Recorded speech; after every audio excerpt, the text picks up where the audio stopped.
Bir neçə dostumuz, bizi sevən, cəbhəçi olan, olmayan yoldaşların mənə belə bir müraciəti var ki, Natiq, hökumətin bu kampaniyasına qoşulan şəxslər var ki, sizə qarşı, Əli Kərimliyə qarşı şər böhtan yağdırır, troll funksiyasını yerinə yetirir.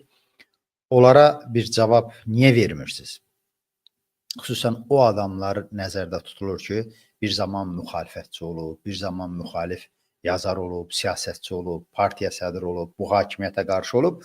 Amma bugün Azərbaycan hakimiyyəti, Azərbaycan müxalifətinin, xalqının ən qabaqcıl mübariz hissəsini repressiya edərkən həmin o şərin qılıncını itləməklə məşğuldur. Bu adamları nəzərdə tuturlar və sual verirlər ki, niyə Xalq Cəbhəsi, onun ayrı-ayrı funksionerləri bu adamlara cavab vermirlər, onların yazdıqlarına, çəkdiklərinə.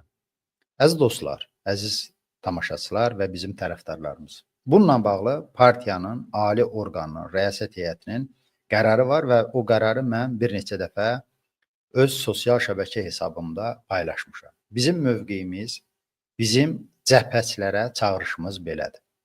Azərbaycan hakimiyyəti, prezident aparatı konkret olaraq bu İlham Əliyevin quraşdırdığı tamaşanı daha da belə hayküylü eləməkdən ötürü öz trollarına göstəriş verib, pulla, nə bilim, yalla bəslədiyi trollar ki var, onlar özlərini jurnalist kimi təqdim edirlər, qəzetçi kimi təqdim edirlər, siyasətçi kimi, hüquq müdafiəçisi kimi, dəxli yoxdur, onlar trolldular.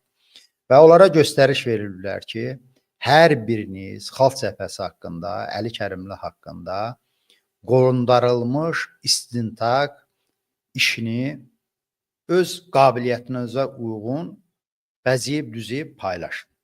Yazın bu barədə ictimai rəyi çaşdırmaqdan ötürü Xalq Cəbhəsini və Əli Kərimli etimaddan salmaq üçün onlara konkret olaraq döyüş tapşırığı verilib. Biz bu adamlara niyə görə cavab verməməliyik? Bunu Xalq Cəbhəsi qərarlaşdırıb. Ona görə ki, bu adamlar trolldur. Biz ayrı-ayrı trollarla məşğul deyilik. Biz onların yiyələri ilə, sahibləri ilə, yem verənləri ilə məşğuluq. Əgər biz onlarla baş qatmış olsaq, birincisi vaxtımız gedəcək, enerjimiz gedəcək və hədəfdən yayınacaq. Bizim hədəfimiz siyasi rejimdir, hakimiyyətdir. Ayrı-ayrı trollar, ayrı-ayrı özünə siyasətçi, nə bilim, jurnalist deyən adamlar sadəcə bizim yaddaşımıza düşür. Biz onları arxivləşdiririk. Onların əlyazmalarının hamısını etibarlı şəkildə qoruyacaq və zaman gələndə onlarla da fərdi şəkildə bizim söhbətlərimiz olacaq. Azərbaycanda vəziyyət belə qalmayacaq ki, dəyişəcək və onların əlyazmaları onların üzünə duracaq.